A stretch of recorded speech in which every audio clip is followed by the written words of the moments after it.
dernière présentation de la journée, ça va être mon tour. Comme j'ai pas fait mon Morning Bull ce matin, je vais le faire ce soir, hein, visiblement, en plus long.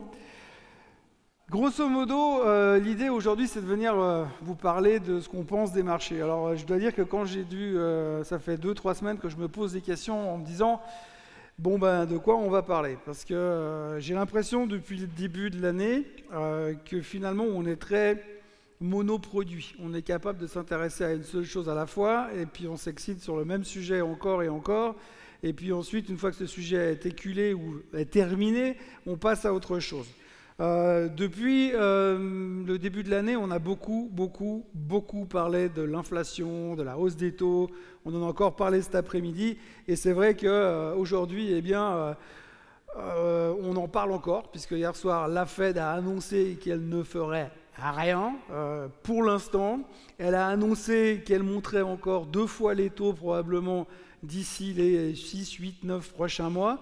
Je rappelle pour mémoire qu'il y a un mois en arrière, ils ne savaient pas du tout ce qu'ils allaient faire parce qu'ils volaient à vue. Et aujourd'hui, on est de nouveau en train de faire des théories sur ce qui va se passer potentiellement ces prochains temps. On n'en sait rien, je crois que même Powell n'en sait rien.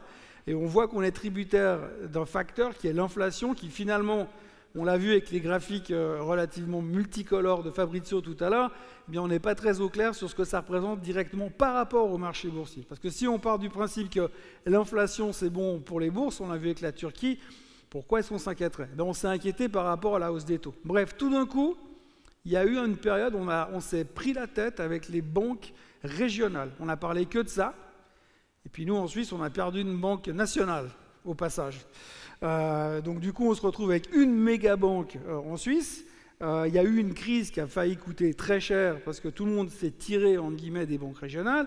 On a paniqué pendant un très bref instant avant de basculer sur autre chose qui était le plafond de la dette. Et le plafond de la dette, on en parle là aussi depuis... Alors, moi qui suis les marchés depuis l'intérieur depuis un moment, ça fait depuis le début de l'année que je dis, les gars, ils vont nous revenir dessus. Et puis tout d'un coup, on a pris conscience qu'effectivement, rien n'était réglé. On sait cependant que sur la thématique du plafond de la dette, ils nous font le coup tous les 2 ans. Donc là, on n'en parle plus, c'est réglé, a priori. Janvier 2025, vous pouvez déjà prendre vos agendas, ils vont nous refaire le truc. On aura un nouveau président, ou un encore plus vieux président aux États-Unis, et on verra ce que ça donne, mais il faudra de nouveau reprendre cette préoccupation. Mais peu importe, ils ont signé un accord, quelle surprise, ils ont trouvé un deal, on est tous surpris, on ne s'y attendait pas du tout. C'est vraiment, comme je l'ai dit plusieurs fois, c'est des scénarios hollywoodiens. On nous dit, oui, mais ils ne vont pas trouver de solution. Mais bien sûr qu'ils vont trouver des solutions. Ils sont obligés de trouver des solutions. Le problème, c'est qu'on va toujours plus vite dans le mur et qu'un jour, on va finir par y aller dans le mur. Et ce jour-là, peut-être on ne s'attendra pas. Bref, c'est une autre histoire. Et aujourd'hui, on revient de nouveau sur notre thématique d'inflation, etc., etc. Et puis finalement, entre deux, si on regarde la performance des marchés, eh bien, on se retrouve dans une situation qui est purement hallucinante. Puisque les marchés sont, si j'arrive à mettre mes slides, juste au plus haut de tous les temps. Enfin, pas de tous les temps, pas encore, mais au rythme où ça va, c'est une question de semaine, visiblement. Le Nasdaq a repris 41% depuis les plus bas, le S&P a repris 22% depuis les plus bas, on est en bull market. Alors, moi, ça fait 35 ans que je fais ce métier, à peu de choses près, et depuis 35 ans que je fais ce métier, eh bien, j'ai l'impression qu'on est toujours un peu dans les mêmes phases de dépression et d'emballement. Alors moi, je suis plutôt d'obédience bullish, vous le savez, sinon j'aurais appelé cette chaîne, cette émission Morning Bear. Donc je suis plutôt bullish et je préfère nettement qu'on ça monte. D'abord parce que en fait, j'ai compris assez vite quand j'ai commencé dans ce métier que statistiquement, les marchés montent la plupart du temps. Donc il vaut mieux être dans le camp des vainqueurs que des vaincus. Deuxième chose, on sait tous que quand les marchés baissent, il y a beaucoup d'argent à se faire à la baisse. Simplement, il ne faut pas arrêter les mouvements baissiers. Et puis, moi, j'ai aussi appris une chose au fur et à mesure des années, que dans les marchés baissiers, je suis vraiment une pive, mais totale, quoi. Et donc, à chaque fois que j'ai essayé de partir short pour jouer la baisse des marchés, ça m'a coûté tellement cher que j'ai rapidement renoncé. Et puis, en plus, j'ai appris un truc, c'est que quand les marchés baissent et que vous êtes long, vous jouez la hausse, que les marchés baissent, c'est super dur. Mais l'inverse, quand vous jouez la baisse et que les marchés montent, c'est terrifiant. Être short dans un marché qui monte, c'est terrifiant. Et aujourd'hui, depuis le Covid, on a eu beaucoup d'événements ces 2 dernières années. Depuis le Covid, la guerre en Ukraine. La guerre en Ukraine, je rappelle quand même qu'il y a un peu plus d'une année, on nous a dit « Ouh, c'est fini, c'est terminé ». Maintenant, si vous ouvrez n'importe quel journal, plus personne ne parle de la guerre en Ukraine. C'est vraiment passé à quelque chose de secondaire. Et on est reparti de nouveau dans une vague de hausse qui est difficilement compréhensible pour plein de raisons. D'abord parce que finalement, quand on regarde, on a eu dernièrement les résultats trimestriels. À chaque fois qu'on a des résultats trimestriels, il faut savoir qu'on se base sur les chiffres qu'on nous donne. Les analystes, ils prennent les chiffres, ils les mettent dans leur spreadsheet Excel, ils les interprètent et ils nous sortent des prévisions. Et puis finalement, ce n'est pas tant si la société a fait des bons résultats, c'est surtout si la société a fait des résultats moins mauvais que ce qu'attendaient les analystes. C'est surtout ça qu'on a regardé. Et si vous regardez le dernier trimestre, eh bien on s'est dit, on sait qu'ils vont venir avec des résultats pourris. Tout le monde savait que le dernier trimestre serait pourri, c'était quasiment une évidence. Et puis finalement, ils ont tous baissé leurs attentes. Donc on revient toujours à la même thématique. Si moi, vous me demandez de sauter par-dessus une barrière de 30 cm, j'y arrive. Pas facilement, mais j'y arrive. Par contre, si vous me demandez de passer 2,40 m en Fosbury, là, on peut même pas, ça ne vaut même pas la peine d'essayer, j'y arriverai pas. Et en fait, dans les sociétés qui ont publié ces derniers temps, ils ont tous fait des super résultats, mais par rapport à quoi? Parce que les attentes étaient tout simplement merdiques. Donc du coup, ils ont fait forcément un peu mieux et on est tout content. Et aujourd'hui, on a des résultats de marché qui sont spectaculaires. Alors, on dit aussi souvent dans les marchés financiers qu'il ne faut pas pisser contre le vent. La raison principale, c'est que si vous pissez contre le vent, vous avez les chaussures mouillées. Mais au-delà de tout ça, c'est qu'on dit qu'il ne faut jamais aller contre le trend, jamais aller contre la tendance des marchés. Et aujourd'hui, par la force des choses, quand vous regardez un graphique comme vous avez à l'écran à l'instant, eh bien, c'est difficile de vouloir aller contre. C'est difficile de vouloir jouer les mouvements dans l'autre sens. Si vous regardez, ça c'est la haute technologie, le S&P 500, c'est pareil, c'est moins violent que le Nasdaq, c'est pareil, on connaît les raisons, on va y revenir après. Et si vous regardez le Dow Jones, par contre, qui lui est un peu l'indice de l'investissement pépère, où là vous avez des investissements sur lesquels vous pouvez tabler sur plusieurs années, eh bien, le Dow Jones, finalement, il ne fait pas grand-chose. Mais on s'est concentré sur la croissance de nouveau. Pourquoi? Et c'est là où je trouve absolument génial ce qu'on vit aujourd'hui, c'est qu'on dit, oui, on va jouer la croissance dans les techs, parce que quand le marché sera passé en mode les taux vont diminuer, ce sera favoriser la croissance. Mais pour l'instant, on n'est pas là-dedans. Mais on est déjà en train d'anticiper ce qui va se passer.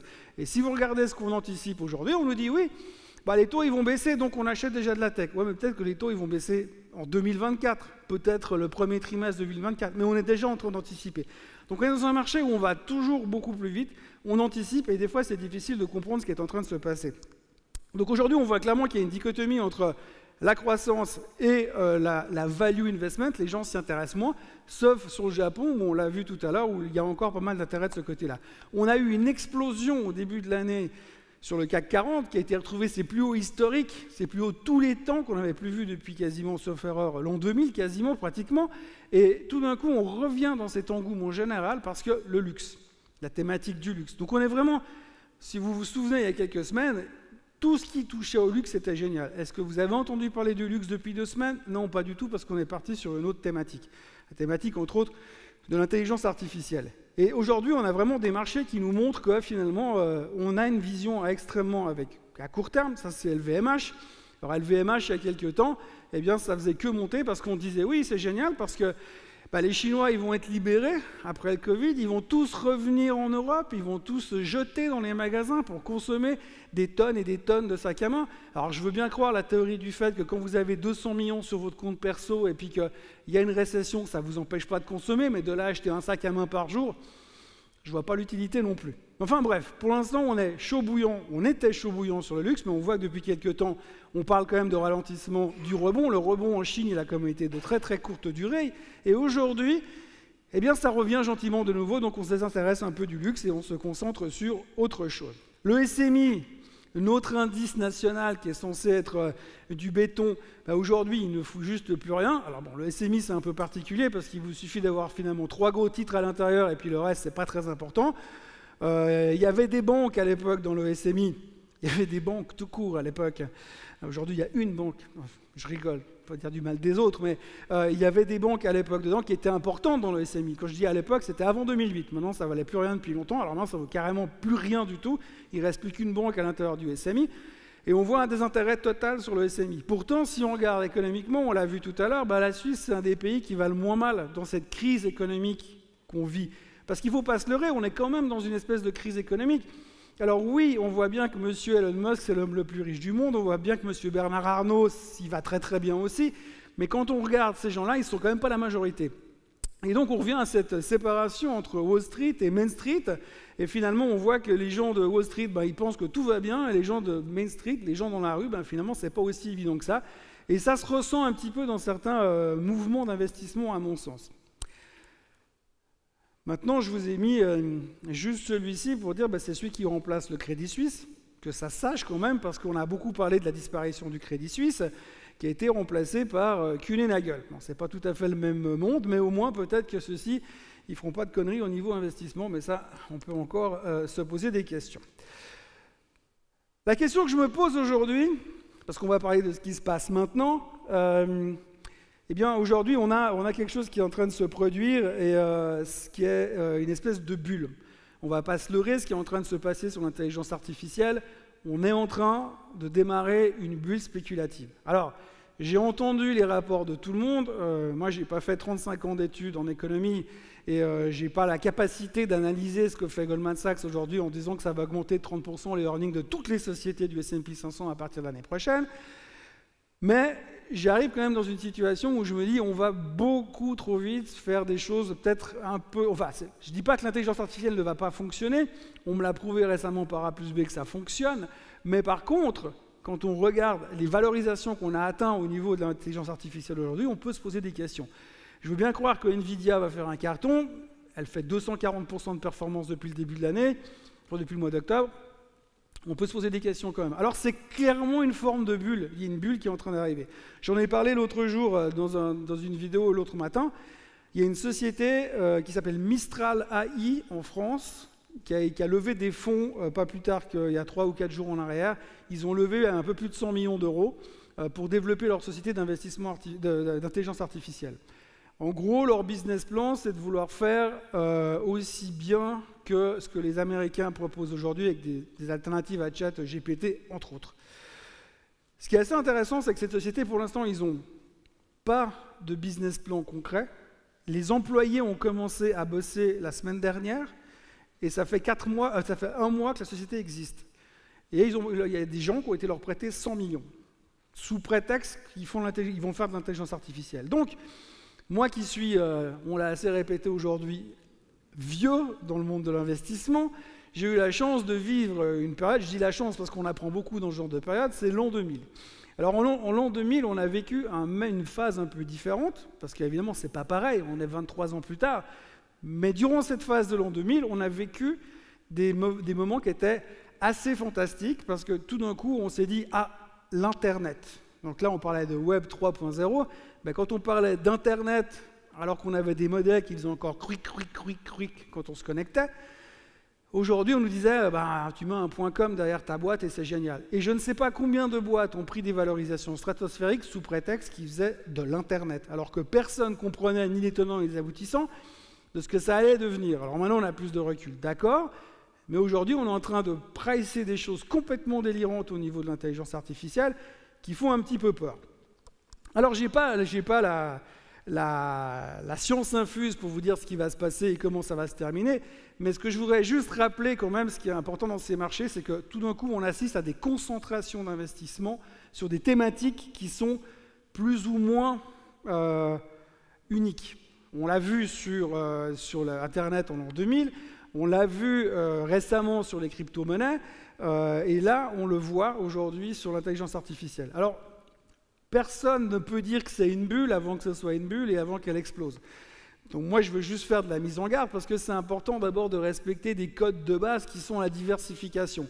Aujourd'hui, quand on voit comment les indices se comportent, eh bien, on voit que les gens sont en train de bouger tous leurs assets sur une position ultra growth, ultra croissance, et sont en train de délaisser le côté value. Et je pense sincèrement qu'il y en a qui sont en train de faire des all-in dans la direction de Nvidia ou ce genre de situation. C'est méga dangereux. Tout à l'heure, on parlait du Japon. Le Japon, il vient de nulle part, il ne fout rien depuis 35 ans, et tout d'un coup, on a pris 10, 15, 20%, et les gens se disent « c'est peut-être trop tard pour rentrer ». Par contre, une Nvidia qui a fait 250%, Là, c'est bon, hein. On peut y aller, il n'y a pas de souci. Donc, on est dans une situation qui est quand même assez incroyable. Et si vous regardez simplement, c'est difficile de rendre les choses à l'échelle. Mais si vous regardez ce chart, c'est un chart qui est en base mensuelle et vous voyez ce qui s'est passé en 98, 99, 2000, où vous avez cette explosion du Nasdaq. Et vous voyez qu'aujourd'hui, on est potentiellement, si c'est une bulle, on est juste au début du mouvement. Donc ça peut encore aller très haut, très vite. Donc ça ne veut pas dire qu'il faut partir en courant tout de suite, demain, acheter des poutres et vendre le marché. Ça veut simplement dire qu'il faut savoir raison garder et puis se dire attention parce qu'à un moment donné, il peut quand même se passer des choses. Ça va beaucoup plus vite, mais dans la période de l'an 2000, ce qui est assez intéressant, c'est que pour ceux qui ne l'ont pas vécu, moi je vais juste remettre les choses en perspective parce que je le dis souvent, moi j'ai commencé à faire du trading en 1990 et donc j'ai vécu 10 ans d'âge d'or, parce que vous voyez sur le graphique, ça a fait que de monter. Donc forcément, quand vous arrivez en 99 et puis qu'en 99 le marché il accélère encore, il part de plus en plus vite et on te dit oui mais là tu as une révolution industrielle devant tes yeux, tu vas faire tellement de fric, ça va être tellement facile. Et c'est vrai, c'était tellement facile. Je ne compte plus les gens qui ont arrêté de travailler dans la période janvier, février, mars 2000 parce qu'ils gagnaient tellement d'argent en bourse, en trading, sur la techno, qu'ils étaient tous devenus spécialistes. Et je ne dis pas le nombre de personnes qui, au mois de septembre, voulaient rentrer de là où ils étaient partis parce qu'ils avaient tout perdu. Moi, le premier. Nous, on était dans une salle de trading à l'époque. On gagnait tellement d'argent que j'ai des collègues qui ont quitté la banque où ils travaillaient pour aller se mettre à leur compte et qui sont revenus 6 mois plus tard parce qu'ils avaient tout perdu. Les mouvements étaient tellement violents dans les deux sens que c'est des choses qui font très très peur. Mais à la hausse, ça fait très envie parce qu'on a tous envie de choper long call avec une action qui fait 280% la semaine d'après, ça fait toujours plaisir. Le seul problème, c'est que ça va dans les deux sens. Et dans l'autre sens, le sens de la baisse qu'on préfère ne pas parler, qu'on préfère ne pas aborder, eh bien ça va toujours beaucoup plus vite et ça fait beaucoup plus mal. Et ce qui est assez rigolo, c'est qu'aujourd'hui, quand vous discutez avec les gens qui ont vécu la période de la bulle Internet de l'an 2000, eh bien vous vous rendrez compte assez facilement que personne n'a perdu d'argent en l'an 2000. Il faut le savoir, hein. Je ne dis pas que c'est la vérité. Je dis juste que les gens qui vous racontent qu'ils ont perdu de l'argent en l'an 2000, il n'y en a pas beaucoup. Parce qu'on n'est pas toujours super fiers d'avoir perdu 20%, 30%, 40%, 50% de son portefeuille durant cette période-là. Donc aujourd'hui, la mise en garde que j'essaie simplement d'apporter, et c'est le but du jeu, c'est pas non plus de rentrer...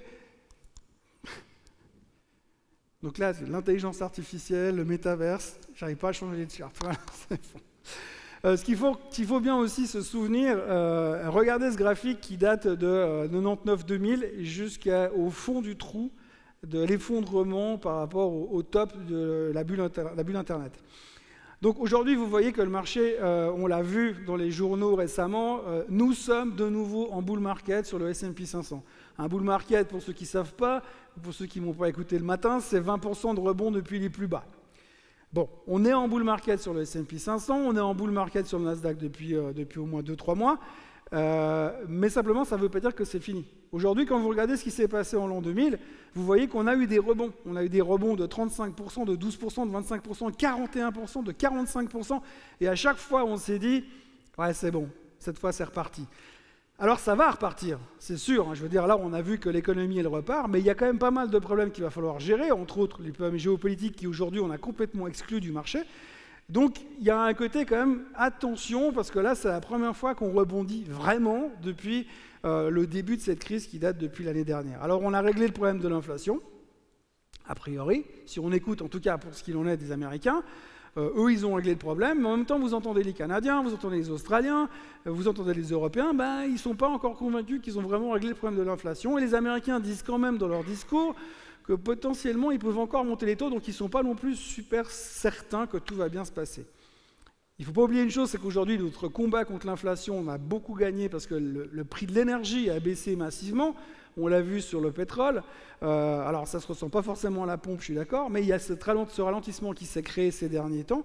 Et donc, ça, c'est positif pour l'inflation. Maintenant, imaginez des tensions géopolitiques dans le Moyen-Orient et le pétrole qui reprend 30%. On peut imaginer que l'inflation, ça va être différent. Donc, ce que je veux dire, c'est que Je ne suis pas en train de faire un commentaire négatif, si un peu quand même, mais je veux dire, c'est qu'il faut être juste prudent. Parce qu'aujourd'hui, on est reparti dans un espèce d'engouement général où on a complètement oublié que potentiellement, ça peut aussi baisser. Et ça se produit. Et si on regarde simplement l'histoire de ces derniers temps, eh bien, on sait que ça peut se produire très rapidement. Et on a plein d'arguments qui pourraient faire changer le marché de positionnement. Il y a un truc qui est super intéressant quand même, et ce qu'il faut retenir aujourd'hui, c'est que on dit souvent qu'il faut être contrariant dans les marchés. Quand vous écoutez les gourous de la finance, quand il y a un truc qui revient souvent, c'est quand tout le monde est convaincu de quelque chose, c'est pas trop ce qui doit se passer. Et c'est peut-être ce qui nous sauve aujourd'hui, parce qu'aujourd'hui, quand vous écoutez les banquiers d'affaires, les grands gourous de la finance, ils sont tous négatifs. Moi aussi, quelque part, hein, dans un sens. Je me mets dans le paquet. Donc il y a ce côté ultra négatif qui fait qu'aujourd'hui, cette espèce de négativisme ambiant fait que finalement, c'est pas maintenant que ça va se péter la figure. On dit souvent, un crash annoncé, ça n'existe pas. Dans l'autre sens, c'est pareil. Un bull market annoncé qui va durer 5 ans, ça n'existe pas. Peut-être qu'on est dedans, mais on peut quand même se poser des questions. Et les questions, elles reviennent aussi sur le fait qu'aujourd'hui, si vous regardez la performance des marchés, ce que les marchés ont fait ces derniers temps, aux États-Unis entre autres, qui sont un peu la lumière dans le désert, enfin dans la nuit, vous voyez que par exemple, il y a 7 stars qui reviennent, Google, Amazon, Apple, etc. Et quand vous regardez les performances de ces stars, Google a fait 50% depuis les plus bas, Microsoft est à plus de, ça y est, c'est mes yeux là, 55% depuis les plus bas, Amazon 56%, Tesla 150% depuis les plus bas récents. On est en train de se dire, mais qu'est-ce qui réellement justifie tout ça? L'intelligence artificielle. Les résultats moins pires qu'attendus, d'accord, mais ça fait quand même beaucoup comme mouvement. Et puis au-delà du fait que ça fait beaucoup, Meta qui a repris 214% depuis les plus bas quand même, sans parler d'Apple qui revient de très très loin aussi, qui est au plus haut de tous les temps aujourd'hui, et sans oublier bien sûr Nvidia qui aujourd'hui nous fait quand même du 280% depuis les plus bas. Hein. Donc tout ça, c'est bien. Mais quand vous regardez que ça a fait monter le S&P quasiment à eux tout seuls, c'est ces 7-là qui ont fait monter le S&P, ce n'est pas les autres. Donc aujourd'hui, vous avez une concentration, une méga concentration, et c'est ce que je disais tout à l'heure, c'est que tout le monde est en train de se dire, de toute façon, j'achète du Microsoft, de l'Apple, du Nvidia, puis c'est bon, j'attends 20 ans, je prends ma retraite. Simplement, il y a un moment donné, c'est que si jamais, il ne faut pas oublier, s'il y a une mauvaise nouvelle, si le vent commence à tourner, ça va être aussi super facile de faire baisser le marché dans l'autre sens, parce qu'il suffira de vendre ces 7 stars qui vont peut-être moins briller. Et si vous regardez, on voyait Apple tout à l'heure, vous voyez les mouvements cycliques qu'on a à l'intérieur du graphique. Ça, c'est un graphique qui vient depuis 2022. Vous voyez les mouvements qu'on a à l'intérieur, ça peut aller quand même très très vite. Donc moi, je suis juste là pour dire, l'investissement, c'est une gestion du risque. C'est juste de faire une approche en vous disant, je peux gérer mon risque, je peux savoir ce que je suis prêt à perdre et je suis surtout équilibré dans mon portefeuille pour pouvoir dormir.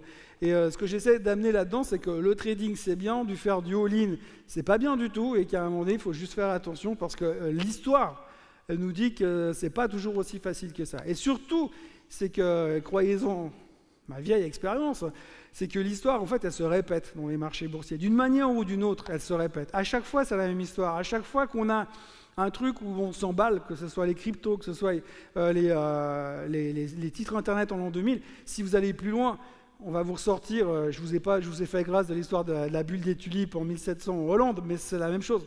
Les gens étaient prêts à payer n'importe quoi pour acheter des bulles de tulipes.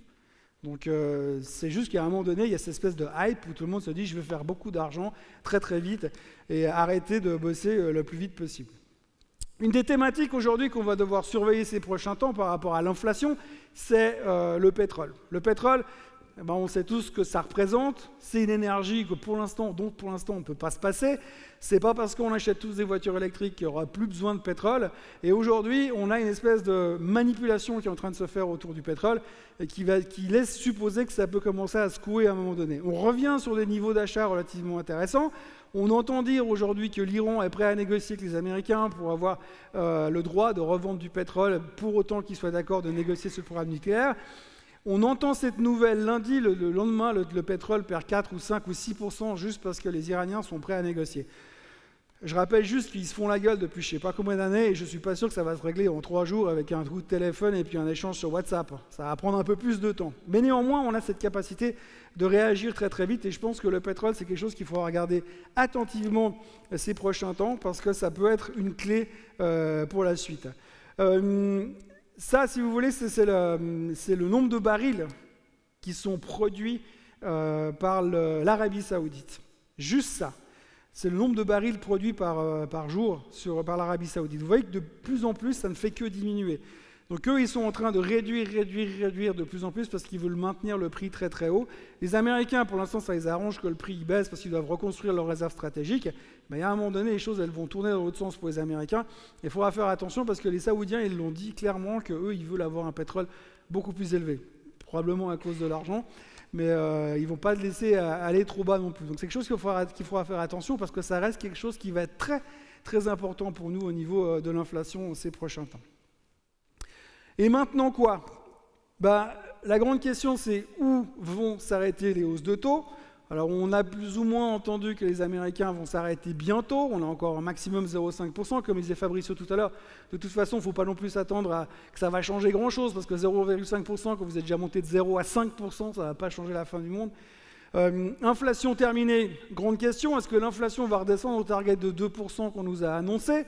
Ça, ce sera un des sujets de ces prochains temps, ou est-ce qu'elle va rester tout simplement à 4,5%, 5% Aujourd'hui, tout le monde a anticipé déjà le fait que potentiellement l'inflation allait baisser encore et encore baisser pour aller atteindre ces 2%. Mais si ça reste à 4,5%, eh ben aujourd'hui, les scénarios, ils ne sont pas calculés pour ça. Donc ça, ce sera aussi des choses qu'on va devoir gérer. Autre chose qui est intéressante, c'est qu'au début de l'année, vous savez qu'on se fait tous les prévisions. Oui, le S&P va faire plus 500 points, il va à 4500, 4600, 4700. Aujourd'hui, si vous regardez les prévisions des analystes, elles sont toutes quasiment atteintes. Sur les grandes banques d'affaires qui viennent publier leurs recommandations au début de l'année, aujourd'hui, toutes quasiment, pratiquement, à 100 points près, les recommandations sont atteintes. Alors qu'est-ce qu'on fait ? Est-ce qu'on augmente encore nos prévisions ? Est-ce qu'on les met plus haut ? Ce qui ne veut rien dire, parce que finalement, il y a Goldman Sachs qui a monté son target sur le S&P 500 il y a 3 jours de 4000 à 4500. Tu dis, c'est un peu facile, hein. Le marché il monte de 300 points, puis tu augmentes ton target. C'est plus un target, ça s'appelle un poisson pilote. Hein. Il se suit derrière pour faire comme je fais comme le marché, puis j'aurai raison à la fin de l'année. Mais peu importe, les prévisions sont atteintes, donc il va y avoir des mouvements de ce côté-là. Récession ou pas récession ? Ça, c'est une autre question qu'aujourd'hui on se pose. Tout le monde se demande si fondamentalement on va vers une récession. Logiquement, vu ce qui se passe au niveau des taux, vu ce qui se passe au niveau de l'inflation, on devrait aller en direction d'une récession. Alors tout le monde est en train de se bagarrer pour dire oui, au pire, s'il y a une récession, ce sera une petite récession. Petite récession, je ne sais pas comment ça sera pris, mais le marché aujourd'hui a déjà anticipé une petite récession. Si c'est une grosse, ce sera plus compliqué. Sectoriel aussi, grande question, est-ce qu'il faut rester 100% dans l'intelligence artificielle ? Est-ce que les gens vont revenir s'intéresser à d'autres valeurs ? Parce qu'aujourd'hui, vous avez des valorisations sur certaines boîtes qui payent des dividendes qui sont extrêmement basses et qui sont complètement désintéressées. Plus personne n'en veut parce que ça ne fait pas de l'intelligence artificielle. Donc, ce genre de situation fait que ça peut nous amener encore pas mal d'activités. Et j'espère qu'on aura un peu plus d'activités que ce qu'on a eu jusqu'à maintenant, parce que pour l'instant, on était un tout petit peu trop monoproduit. Le Japon, je ne vais pas en reparler parce qu'on en a largement parlé aujourd'hui. Et je crois qu'aujourd'hui, ce qu'il faut continuer à faire, c'est avoir une vision long terme, parce qu'on est dans un marché qui est convalescent. Je m'explique. Dans le sens convalescent, on a vécu une période compliquée durant la période Covid, évidemment. Derrière, il faut se remettre un petit peu d'équerre. Aujourd'hui, on a des tensions géopolitiques, comme le disait Jean Keller tout à l'heure, qu'on ne va pas pouvoir passer au-dessus. Donc je pense qu'aujourd'hui, il va quand même falloir faire attention et avoir une diversification de portefeuille plutôt intelligente, parce qu'il peut y avoir des retours de manivelle qui pourront être importants, impressionnants ou spectaculaires. Donc, je ne vais pas faire de recommandations parce que j'en ai déjà fait au début de l'année. Et puis, je vais vous laisser un peu de temps pour répondre à vos questions. Et puis, on va terminer comme ça, si ça vous va. Alors, je commence tout de suite avec une question. J'en ai une sur l'écran, parce que comme j'arrive à voir jusque-là. On me demande ce que je pense des obligations qui redeviennent intéressantes en valeur et en rendement maintenant. Alors déjà, vous le savez, depuis un moment, moi, je ne fais pas d'obligations. Donc ce que j'en pense, ce n'est pas très important, parce que franchement, ce n'est pas un domaine dans lequel j'investis, mais oui, effectivement, les taux remontent, donc ça redevient intéressant. Après, pour vous dire qu'est-ce qu'il faudrait acheter, dans quelle direction il faudrait se positionner sur les obligations, non, je ne vais pas le faire, mais je pense qu'effectivement c'est logique par rapport à la vague sur les taux. Mais souvenez-vous du graphique que vous a montré Fabrizio tout à l'heure, il faudra trouver les bons moments pour entrer et pour sortir. Je pense que si vous faites de l'investissement en obligations, à moins d'être un expert sur les taux, il faudra aussi savoir investir dans une obligation et garder votre obligation jusqu'à échéance pour prendre les coupons jusqu'au bout, plutôt que d'essayer de faire du trading là-dessus. C'est pour ça que moi, je n'ai jamais touché à ce genre de choses et que je préfère nettement travailler sur des actions et puis profiter des mouvements et quitte à devoir me sortir si ça n'est pas dans la bonne direction. Question? Personne? Ah si. André? Merci Thomas. Si tu achetais quand même des obligations, est-ce que tu achèterais des obligations du Trésor américain? Mais t'as pas écouté ce que je viens de dire. Mais au cas où. Alors, perso, je ne mettrais pas 10 balles dans les obligations du Trésor américain. Alors, déjà, parce que je n'aime pas les obligations, ça c'est la première chose. Et deuxièmement, parce que je pense qu'aujourd'hui, on fait face à une situation, l'endettement des pays. Les Américains sont le meilleur exemple aujourd'hui.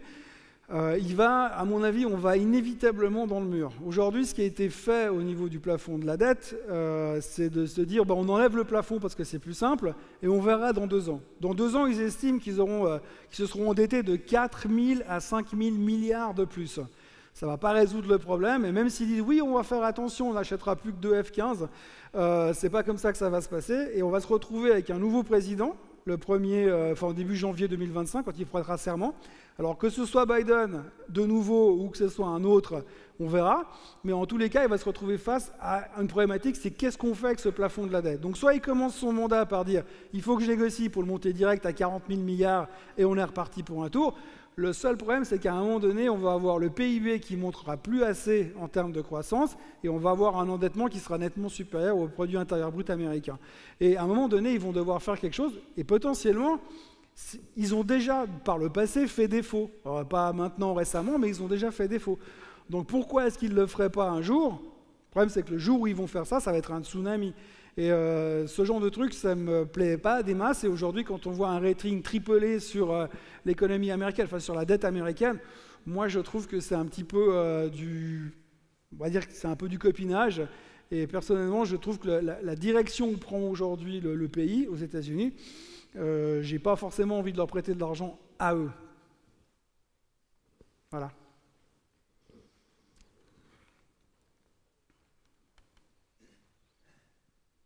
On a vu, bonjour, on a vu beaucoup de graphiques, certains avec des tendances dans tous les sens, mais on parle de tendances et on a tendance à oublier les volumes échangés. Or, il semble ces temps que les volumes échangés sont relativement faibles et qu'il n'y a plus d'acheteurs. Ça bouge, mais il n'y a plus d'acheteurs et il n'y a pas beaucoup de vendeurs non plus. Alors c'est vrai qu'on a... C'est vrai, vous avez raison. C'est vrai que ces derniers temps, on a vu un désintérêt assez impressionnant sur les marchés en général. Alors moi, je le vois un peu en termes de trafic, que ce soit sur mon site ou que ce soit sur les vidéos chez Swissquote. On voit que tout d'un coup, il y a des phases. Les gens se désintéressent du marché parce que finalement, on a de la peine à comprendre. C'est clair qu'on a fait des performances qui sont assez spectaculaires.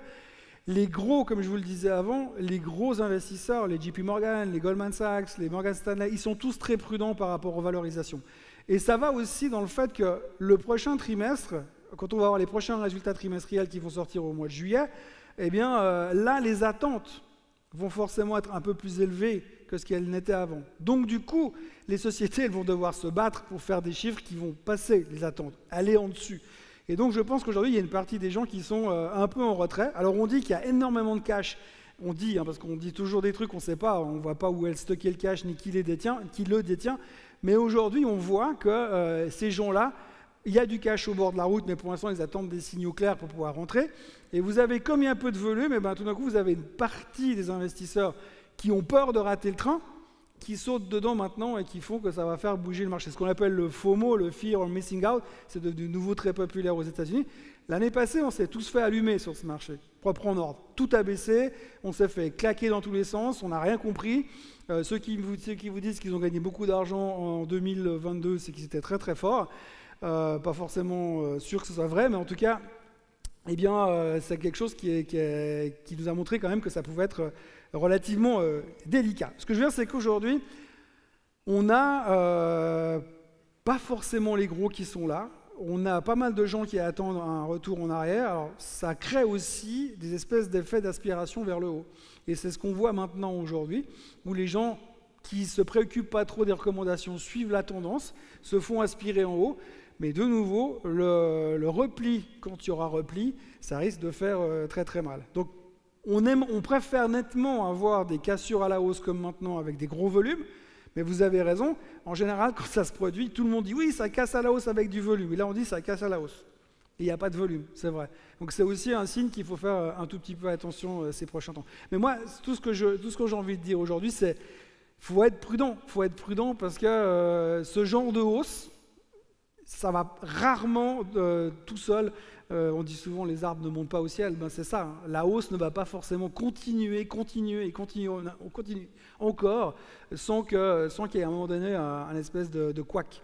Et on a pas mal de possibilités d'avoir des couacs ces prochains temps. C'est pour ça que le message que j'ai envie de faire passer aujourd'hui, c'est diversification, prudence, et puis pas non plus se laisser emballer sur n'importe quoi, n'importe comment, parce que les valorisations ne sont plus forcément cadeaux. Plus de questions? Si? Ah, là-bas. Oui, pardon. Diversification, justement, alors vers quoi? Quels sont les secteurs qui sont les plus sous-valorisés pour toi? Quels sont ceux qui ont le plus morflé pour... Alors moi, je ne vais pas rentrer en termes de valorisation, parce que les valorisations qu'on a aujourd'hui dans les valeurs défensives, mais moi je regarde des boîtes, par exemple, qui sont défensives dans la healthcare. Aujourd'hui, les gens se désintéressent totalement de la healthcare. On prend l'exemple d'un Pfizer qui a explosé dans la période du Covid. Ils ont encaissé des milliards et ils continuent d'encaisser des milliards. Le titre, il est au même niveau qu'avant le Covid. Donc, c'est des valorisations qui sont tout à fait correctes. Derrière, ils payent des dividendes qui sont tout à fait corrects. Alors, je ne dis pas qu'il faut charger uniquement dans des boîtes comme ça. Il faut diversifier. Aujourd'hui, j'ai vu un client il y a quelques temps qui me montrait son portefeuille et lui, il a que des trucs hyper growth. Donc c'est très bien parce qu'aujourd'hui il vit un très beau printemps pour l'instant. Mais à un moment donné, il faut juste savoir diversifier. Et la seule chose que j'ai envie de faire, enfin, moi quand je fais de l'investissement, que ce soit pour mes clients ou pour moi j'aime bien pouvoir dormir la nuit parce que j'ai vécu à l'époque où je ne dormais plus la nuit parce qu'on était tout le temps stressé par rapport à ça. Donc c'est juste revenir sur des boîtes qui sont en retard. Et qui payent des dividendes. Après, on peut avoir de la patience, mais ça permet d'avoir un portefeuille équilibré et pas non plus un truc complètement bloqué sur Nvidia ou bien sur Marvel qui tout d'un coup est devenu un des darlings du marché parce qu'ils font de l'intelligence artificielle. C'est juste ça. Après, des noms, on peut en sortir des dizaines, mais simplement, pour l'instant, on voit très bien qu'il y a un côté mode où on ne revient pas sur ces valeurs-là. On le voyait sur le Dow Jones avant, qui est un peu l'indice des défensifs aux États-Unis, même s'il y a du Apple ou du Microsoft dedans. Mais même avec ça, ça ne suffit pas pour le faire monter en termes de tendance. Donc c'est que tout le reste est un peu en retard. Mais si on part du principe qu'une économie va se développer et va performer grâce à la techno, on aura quand même besoin de ces autres industries. On ne va pas vivre uniquement avec l'intelligence artificielle. Encore? Oui. Monsieur au milieu?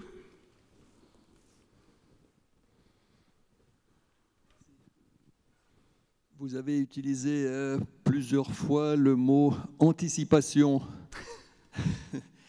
Et lorsque vous avez fait le passage sur le pétrole, l'Iran, l'Arabie Saoudite, actuellement, vu les sanctions, donc nous ne sommes plus censés importer de pétrole russe.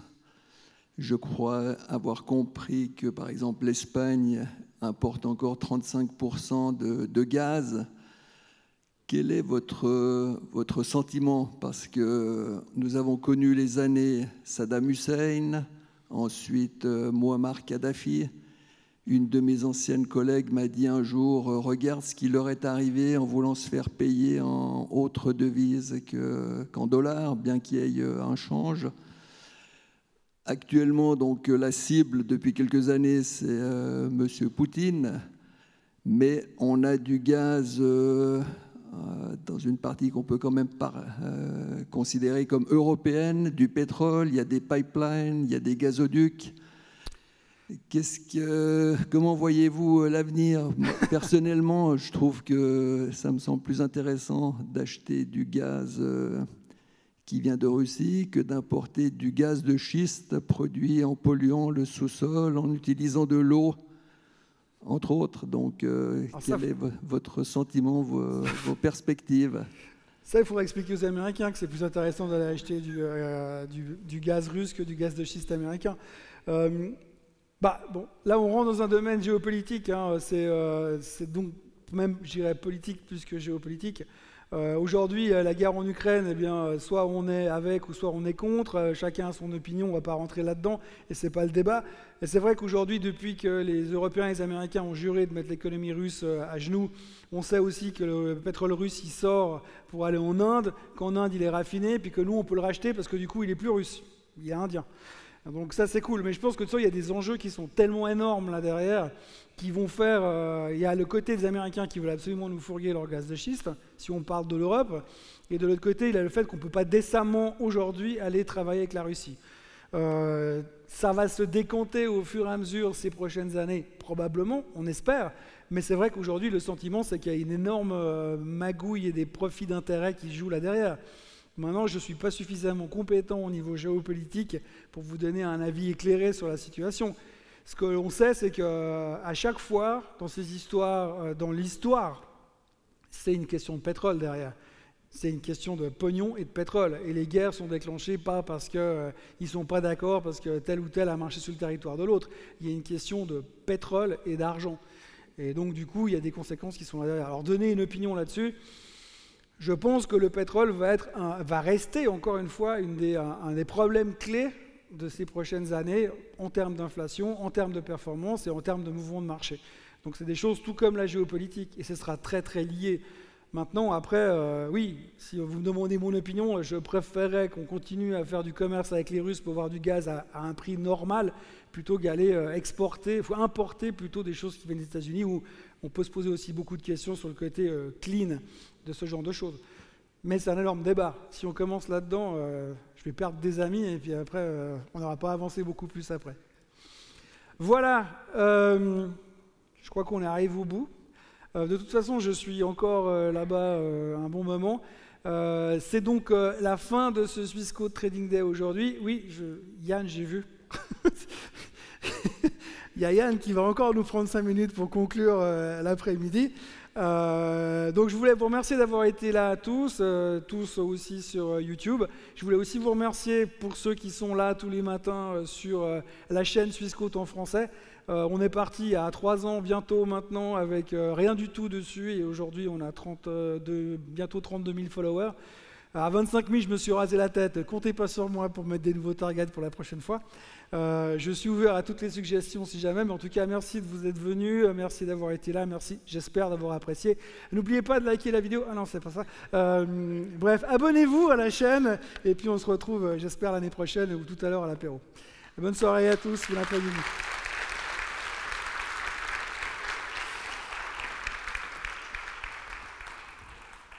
Oui, cette journée, effectivement, elle touche à sa fin. J'aimerais aussi, du côté Swissquote, chaleureusement remercier Thomas, parce que grâce à Thomas, cette journée est passée très rapidement. Il a fait une belle performance et je pense que ça mérite de très, très grands applaudissements. Merci. Merci beaucoup. J'en profite pour demander si tu es prêt de le refaire ça l'année prochaine. Comme ça, j'ai des témoins. Avec plaisir. Ok. Vous êtes sur moi, il n'y a pas de souci. Mais Thomas ne l'a pas fait tout seul. On avait des intervenants de grande qualité, 6 conférenciers, y inclut Thomas. Donc eux aussi, ils méritent un grand applaudissement pour leur performance. Merci beaucoup.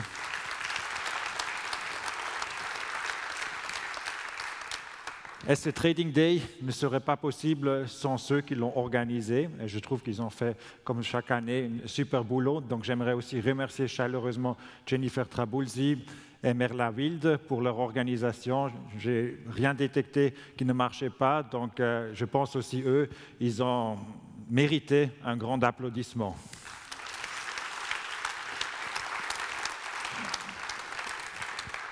Mais ce n'est pas les seules personnes de Swissquote qui sont là. Dans l'autre salle, il y a d'autres personnes du Customer Care, il y a des personnes de vente, il y a également des personnes du développement des nouveaux produits. Ça s'appelle le Experience Lab et ils ont un questionnaire pour vous.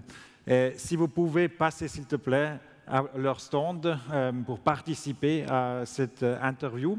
C'est très rapide, mais c'est important pour nous parce qu'on veut vraiment devenir meilleur. Mais pour ça, on a besoin de votre feedback pour les nouvelles features, les nouvelles fonctionnalités qui correspondent à votre besoin pour qu'on soit encore plus fort l'année prochaine. Donc, s'il te plaît, si vous pouvez, si vous avez le temps, participez à ce petit questionnaire. Et à la fin, il y a un petit goodie, il y aurait des chaussettes Swissquote en orange, donc peut-être ça motive de participer. Et pour finir, j'aimerais aussi remercier vous, bien sûr, pour votre patience, pour votre participation active.